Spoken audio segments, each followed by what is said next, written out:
जब हम इतिहास के पन्नों को पलट कर देखें तो हमें पता चलेगा कि अंग्रेजों की गुलामी से पहले भारत पूरी दुनिया में सबसे धनवान देश था। राजे महाराजों के खजाने हीरे जवाहरातों से भरे रहते थे, इसीलिए भारत को सोने की चिड़िया कहा जाता था।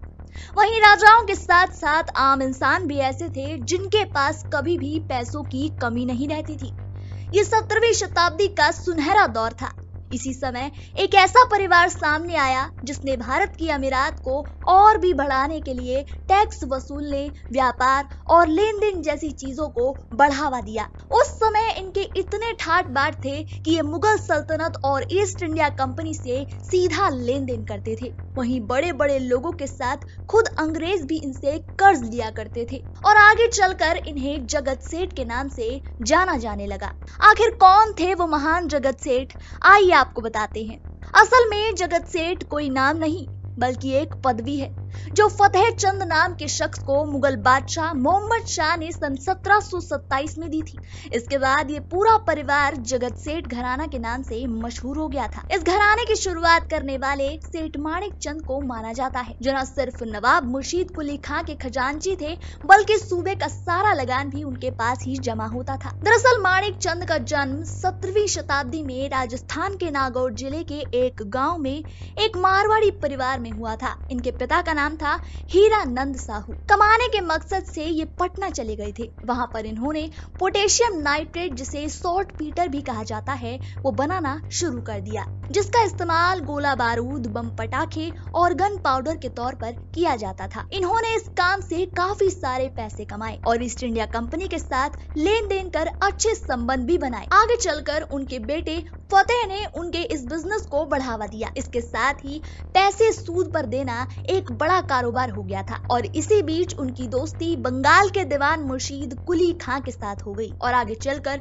वो रईसी में काफी आगे बढ़ चुके थे। उनकी एक पहुंच थी, अपना एक नाम था और उनका पूरा परिवार बंगाल में ही जाकर बस गया था। इसके बाद इनका सारा कारोबार बेटे फतेह चंद की देखरेख में चला और इतना अच्छे से चला कि इसने नई बुलंदियां हासिल कर ली। इसके बाद देखते ही देखते ढाका, बंगाल और दिल्ली जैसे कई राज्यों में इसने अपनी जड़ें पक्की कर ली। वैसे इनके कारोबार का हेड ऑफिस तो मुर्शिदाबाद में ही था, जहां से ईस्ट इंडिया कंपनी के बैंकिंग के कामों को हैंडल किया जाता था। ये एक ऐसा घराना था जिसकी तुलना बैंक ऑफ इंग्लैंड से की गई थी। जब फतेह सेठ नहीं रहे तो इस सेठ घराने का क्या हुआ था? इस सेठ घराने का फतेह सेठ के बाद सन 1744 में उनके पोते मेहताब ने सेठ की पदवी को संभाला और परिवार की देखरेख की। मुगल काल में अलीवर्दी खां का उत्तराधिकारी सिराजुद्दौला ही उनके नाश का कारण बना।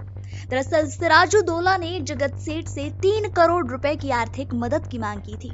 ये रकम उस समय के हिसाब से काफी ज्यादा थी, इसीलिए तब जगत सेठ ने उसको पैसे देने से मना कर दिया था। जगत सेठ मेहताब के मुंह से ये सुनकर उसने उनके मुंह पे जोरदार थप्पड़ जड़ दिया था। अब मेहताब को अपने घर बार और धन दौलत की चिंता सताने लगी थी। इसके बाद इन्होंने सिराजुद्दौला को उसकी राजगद्दी से हटाने का संकल्प ले लिया। जगत सेठ मेहताब राय ने उसके खिलाफ साजिश रची।